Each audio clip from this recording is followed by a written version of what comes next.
Hey everybody, Marco here, and welcome to another pencil mark video. I'm so sorry for the inconsistent uploads. They will keep happening. Anyways, I've been busy. I've gotten a new project at my uni, which I'm working on. I'm learning Unity and VR development, and I've also recently got a job as a math tutor. So I've been concentrating on those things, improving my tutoring ability, I guess. And yeah, but I'll still definitely try to keep regular videos coming. I definitely need to finish the series, which is me going over the WPC playoff puzzles, where the top three of every single type of puzzle competed against each other live on these big easels. And yeah, I've also recently participated in the MIT Mystery Hunt.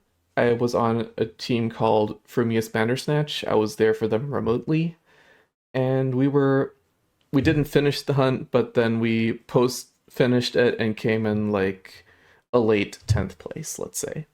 So it was a pretty fun weekend there. I might do a video of the more logic heavy puzzles or the puzzles that I took part in later on. And yeah, if you're a logic puzzle enjoyer, the MIT Mystery Hunt is kind of a mixed bag. It's got a lot of different things, and there is a big focus on word puzzles, image recognition puzzles, pop culture puzzles, but there are a fair number of logic puzzles as well, and I can show you those as well sometime. Anyways, let's go to these puzzles here. This was the third round. After number placement and object placement, we had three shading rounds, and they were very nice. I think these were my overall best rounds of the tournament. We had one Aqre round, which was all puzzles in this genre here, which I've got on screen. Aqre is a fairly new puzzle invention by Eric Fox, though the rule set seems fairly simple. It allows for some pretty neat constructions. I'll go over it later. We also had around, I think it was called Stretching Our Legs, where we just had 8 different huge puzzles of a whole bunch of different shading types like Canal View, Norikabe, Tapa. I think there was a very huge Tapa and a very huge Litz.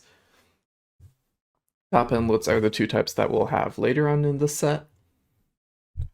And yeah, we also had an interesting round called Islands of Insight, which I dubbed the product placement round. Islands of Insight is an upcoming puzzle MMO, which has puzzles for it written by some of the creators of this championship, and I mean some of the puzzles writers, as well as some competitors. I do believe my friend Menderbug also wrote some puzzles um for Islands of Insight. Anyways, let's get to this set here.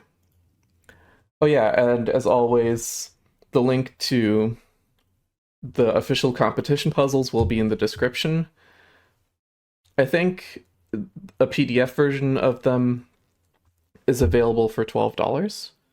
And for the Sudoku Championship, it's $8. Yeah, you can buy those directly from GM Puzzles. These playoff puzzles were posted for free on the blog. So yeah, let's get to the playoff puzzles here. This is Aqre. It's a fairly new genre by Eric Fox. It's got a simple bunch of rules. We've got a bunch of regions here. Each region, or some regions, contain a number. For example, the 0 here, the 1 here. Each number just describes the amount of shaded cells in that region. If it's unclude, it can be anything. And a lot of times in Aqre, we do have these large unclude regions like this trophy shape here, which rely on the other cells to get their fill. The other constraint is that all shaded cells have to be orthogonally connected, and we cannot have a run of 4 or more shaded or unshaded cells in a row. It's a fairly short rule set, but it allows for some interesting patterns to form. So anyways, let's get to this one. I think the big part here will be this large unclued region in the middle, but a lot of the smaller regions on the outside should give us easy stuff for that. Here we have some 0 regions which will unshade. I'm going to use this light green for unshaded stuff and the dark blue for shaded stuff. We have a 1 clue here, which encompasses these 7 cells. And in this region, we have 4 in a row. We cannot have these 4 all be unshaded, so the one shaded cell is somewhere here. We can't have the shaded cell in the middle because it will be surrounded by unshaded cells. So we can also unshade these. That gives us some runs of 3, which have to have a shaded cell on either side. And that gives us this shaded cell in this region here.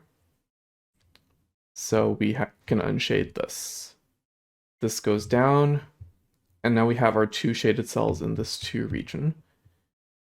These have to extend to connect to the rest of the shaded cells, so they go out 1, but they can't go out a second time to the right because we get a line of 4 here. So we unshade this and shade down here.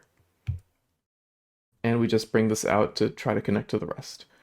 We gotta go down here to shade this to not make a line of 4. And I believe that's all we do get from this left side, but we got a large chunk here. Looking over to the right side, we can make a similar argument to the 1 with the 6. It's 6 out of 7 cells here being shaded, and we can't shade all of these in a row.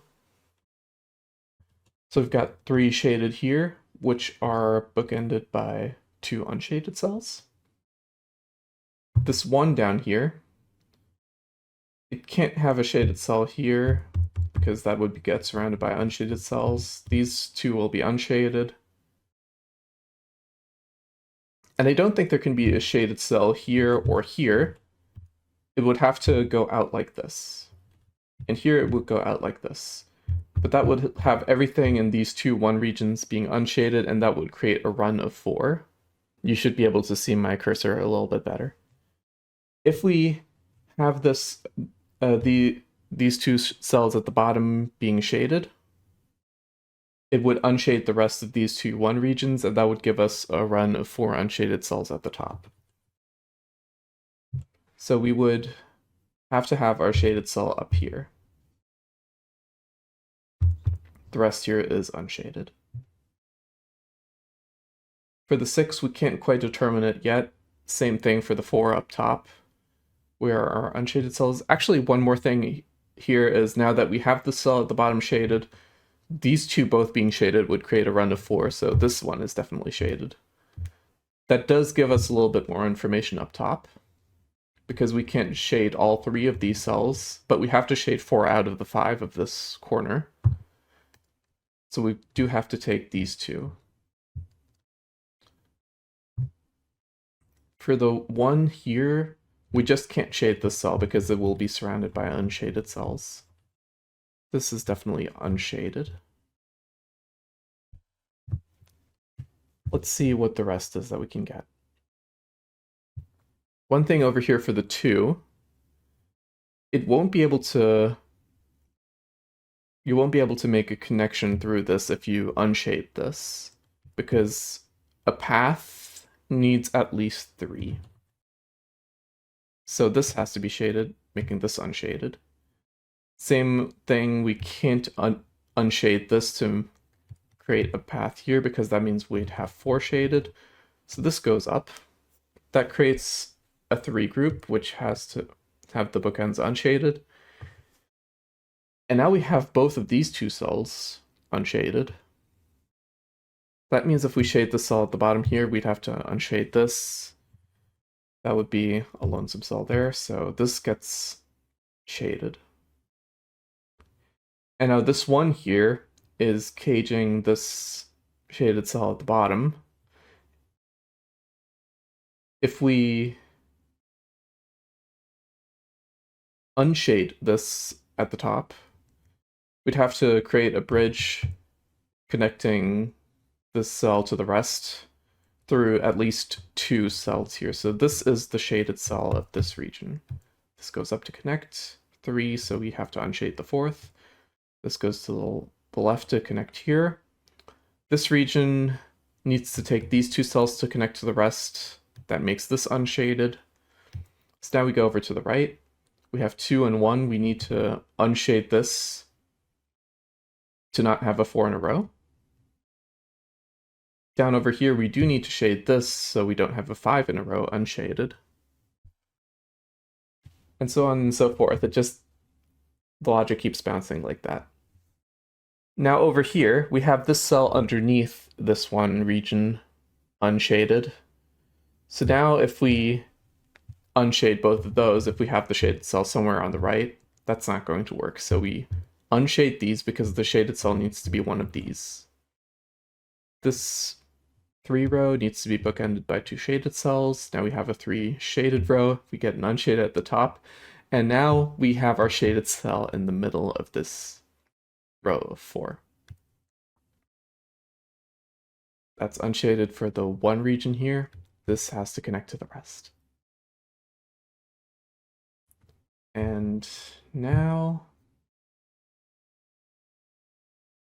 well, an interesting thing here on the right is, our topology here is that we have these bunch of things on the right. They need to go up and around to connect to the things on the top left.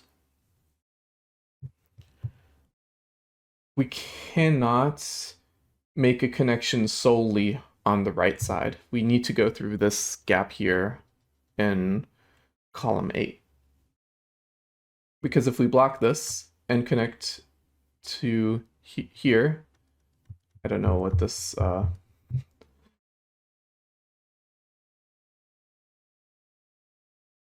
why is there just a random line there? Anyways, why can't I undo this? Okay, there we go. If we simply try to connect through here, our connection here makes a line of 3, and then we have to block this. So we can't do both this horizontal connection and this vertical connection. We need to go through here. This blocks this, so we can't have line of 3 going up, which gives us a line of 3 up top. And now we get our zigzag pattern, which appears a lot of times in Aqre if we need to go through a 2 by something rectangle. Over here, we finish our connection on the left side, and now on the right side going down, we have this 4, which we have the cell unshaded, so we shade the rest. That gives us our unshaded cell in the 6. This bit here needs to connect on to the main part, and the cell is shaded too to finish off the connection. And there we go. Our trophy actually sort of contains a little deformed heart in the middle. And I think that's very sweet. So let's go to part 2, which is going to be, and our second genre is Tapa, which is a genre that I like a lot. And I'm looking forward to see how this one goes here. So Tapa, it's got a similar connectivity rule as Aqre, where the shaded cells need to connect to make one big region. But there is also a rule that we can't have a 2 by 2 of shaded cells. And the clues in Tapa are the number of connected groups in the 3 by 3. So this 2 by 3 means if we look at the loop of cells surrounding this, we have a connected group of 2 and a connected group of 3. This 5 here, for example, has a connected group of 5. This 1 has a connected group of 1. Here is, for example, okay, I'm just going to temporarily break this. this would be a 1, 2, 2, for example. But yeah, that's how Tapa works. I'm going to do the same unshaded and shaded cells here with this dark blue and light green. And let's get to it. Also, I will shade clues green when they are fully surrounded and completely resolved. This 3 clue definitely needs to take the middle cell, because if it's unshaded, then we need to, we couldn't, if this is unshaded, then the biggest group we can make is 2.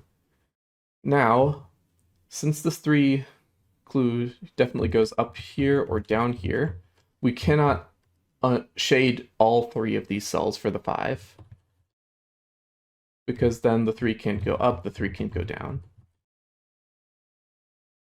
What that means is that, yeah, this here is okay, this here is okay. In all cases, we need to shade this, because shading all 3 of these is not fine. This part's unshaded for the 1s. The 1, 2, 2s, they form a pattern like this where they add up to 5 and it's 3 different numbers, so they have 3 gaps of size 1. I'll definitely be trying to cut out larger silence again, because I am looking a little bit longer here. I do like this one. It's not incredibly obvious where the break-in is right. I think if this 1 over here, this is just off of intuition with the 1s and the 2s. It feels like if this 1 here is shaded, it'll have a hard time getting out, because through here it would have to take a path like this. That is still fine. There's definitely a 1 and a 2 here, and they need to escape to connect to the rest somehow. Connecting through a lot of 1s and 2s might prove difficult, though. This cell is definitely shaded, because if it was unshaded, we have to unshade this as well, because I think shading both of these cells is bad, because there is a maximal 2 clue around this and a maximal 2 clue around this, and that would isolate these. What I'm going to do here is to put a dash in between these. So we cannot have a shaded connection through these 2 cells. We can't have both of these being shaded. A 2 connection can still happen through this upper gap if we do something like this. Or if we do something like this. We might also still have a connection through the lower gap here.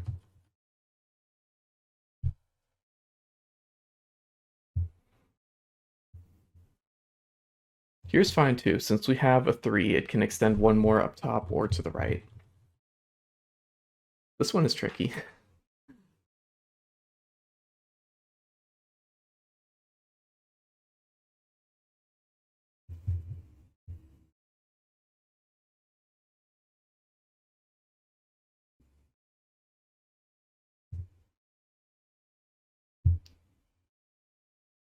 Let's see here. We're definitely going to have something over here or over here that is not connected to this shaded cell here. We cannot have these both be connected. So I'm gonna do another mark here. But we can do a connection up above. Oops. Like so.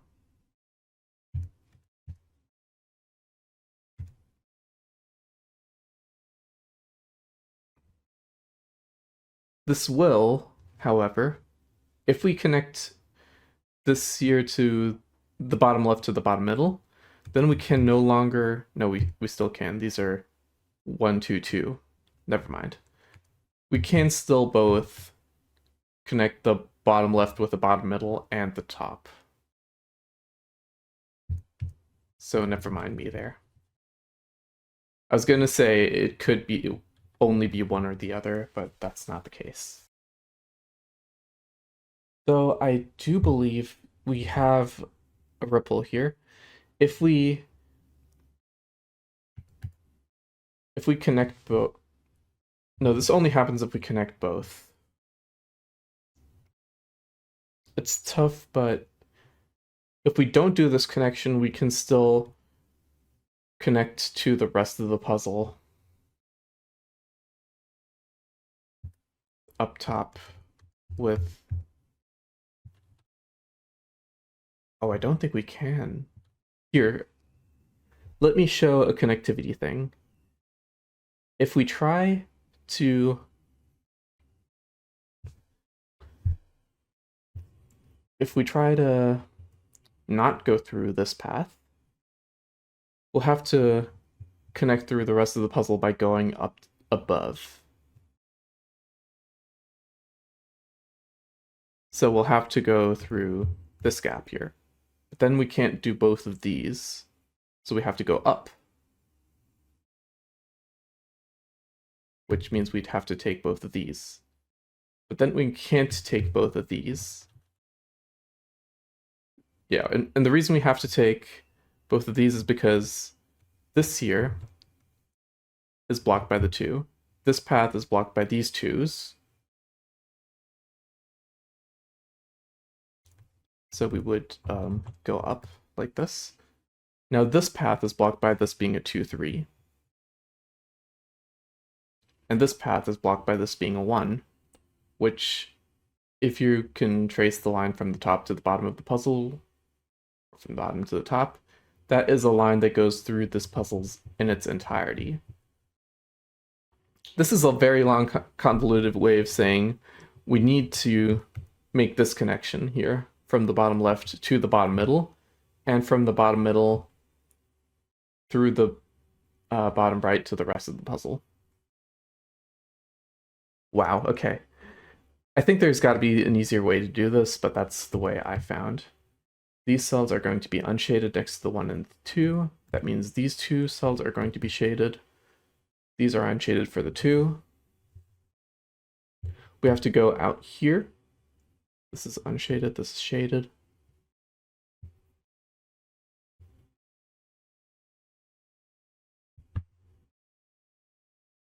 Since, because of the 1, we cannot shade both of these here, so this connection is going to happen through this cell in the middle.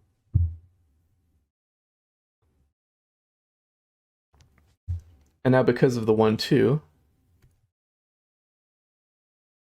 this connection is blocked. We gotta...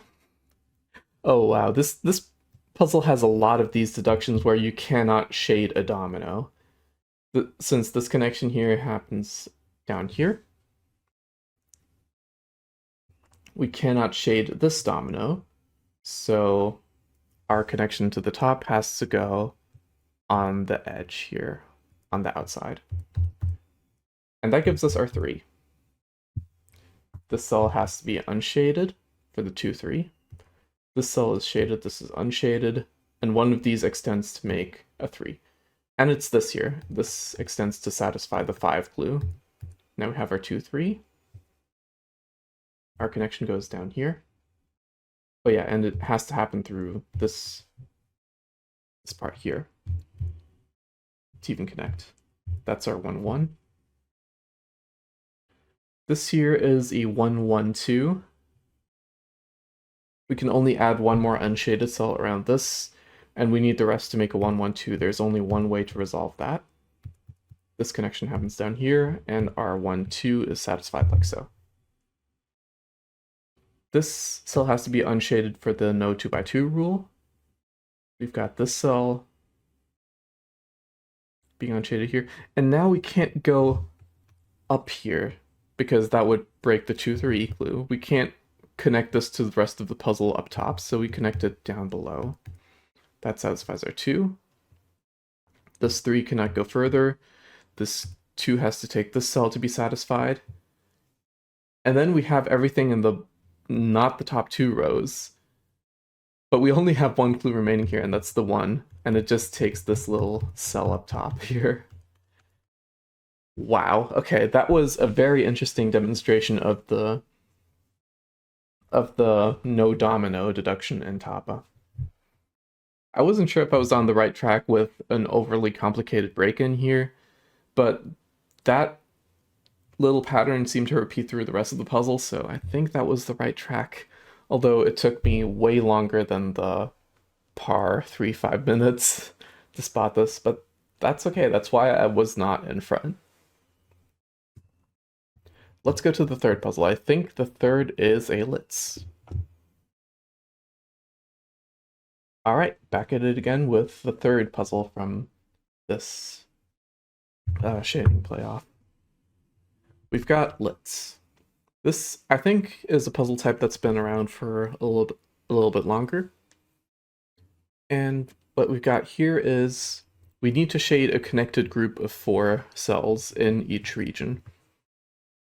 However, we cannot shade a 2x2. We can't do this. That, if you know Tetris, you'll know there's there's 5 different shapes. There's 7 if you count the L's and the S's being reflected.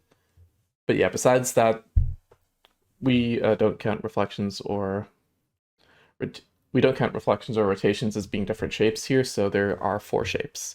There is the L, there's the I, there's the T, and there's an S.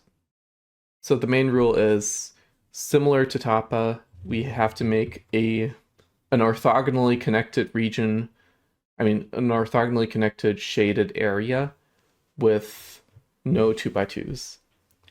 And if 2 shaded regions, two shaded areas touch between regions, they cannot be the same shape. So in this case, we have 2 touching L's, and that is not good. So let's get to it. This is, I think, out of the 3 shading puzzle types, this one has been around a lot longer, so I don't need to dwell too long on the rules. We've got a bunch of smaller 6 5-cell regions, so we can start there. This one is always an L or an I here, so it definitely takes the middle 3 cells. This takes the middle 2 cells, this takes the middle 2 cells.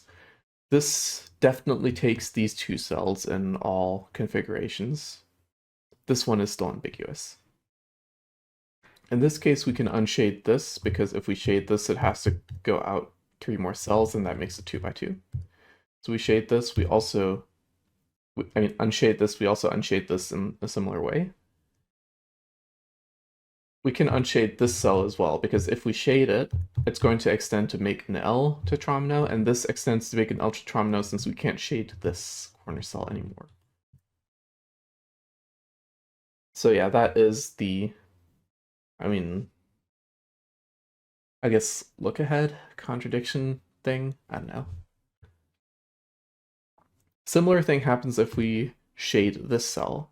It would have to extend to make a tetromino, so that goes 2 in this direction, and then either up or down to make an L. But these 2 cells being shaded also have create 2 unshaded cells here to make, because of the 2x2 deduction, and the rest of these have to make another L as well. So that's going to be impossible. This one is unshaded here. We have to shade these 2. And now if we shade this down here in the top right region, we have to unshade this and make another L. So the top right does give us this I.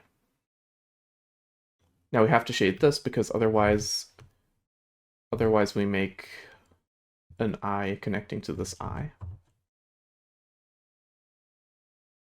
Unshading this means we unshade these 2 isolated cells on the left as well. We can't shade this because it would make another I connecting to this I, so we unshade this, And this needs to be connected to the rest of the puzzle, so we make this T here. This is unshaded here. This needs to connect to the rest of this puzzle here. And this takes 3 cells connected to it, so all of these are unreachable.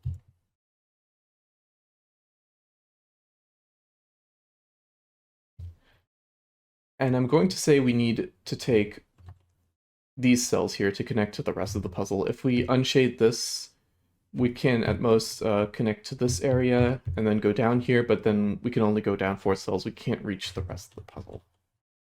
So this is unshaded, this is shaded as well. So we need to go out here.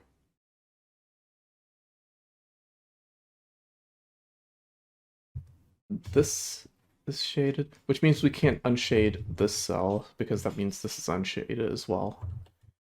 And that splits the puzzle as well. So we need to have this shaded, which goes down to, and then either to the left or up.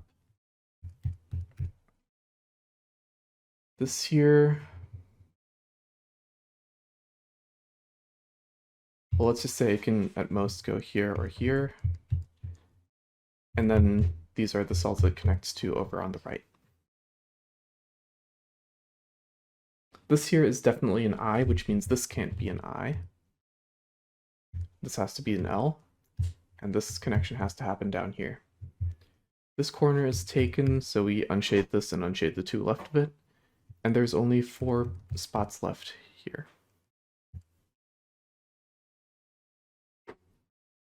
This cell is unshaded here because of the 2x2 rule. We go to the right, and then we get our L on the right as well. This connection needs to happen. There's a connection that needs to happen up top here. Down below we take this cell, and now we can't shade this because this here is an L either way, so we can't connect it to another L. That makes this an S. This is an L here to make the connection happen. And up top, we can't make this another S, so we have to unshade this and make this an L. And there we have it. I think this Litz was a lot simpler than the other two. However, there was an incident that happened with this puzzle. I do believe Ken Endo, who was the overall top scorer of this event, actually had one cell accidentally unshaded here. And then when he went behind the easel at the end, yeah, it was, I think in this L, it was this being unshaded at the end, which sadly cost him the win in the shading playoffs. So instead, Jeffrey Barden won the shading playoffs, and also deservedly so. But yeah, I know competitions can be rough sometimes, but it is important to double check your work. Same thing happened for me. Sadly, I did finish the Aqre round on time, and there were about 2 minutes left, so in the adrenaline rush, I just handed it in, but I accidentally made a 4 in a row somewhere in one of the higher point puzzles when doing a connection up top at the end game, and it was rough. That cost me like 100 points there. Similar thing in 2 of the bigger puzzles as well. But yeah, that was at the end of day 1, so I was very mentally exhausted as well. But yeah, shading puzzles are my favorite type to solve. They've got a lot of deductions which can be made in a very small environment by things together. It's not like Sudoku, where I sometimes have a difficult time seeing how things connect from far away to each other. A lot of scanning. I really like shading puzzles like these, and this was probably the type I enjoyed the most at the championship. And I'm, yeah, happy to have been there, happy to have been in those rounds, and happy to have shown you these here. I should be back hopefully sooner rather than later with the rest of the types, and I'll see you around. Bye bye.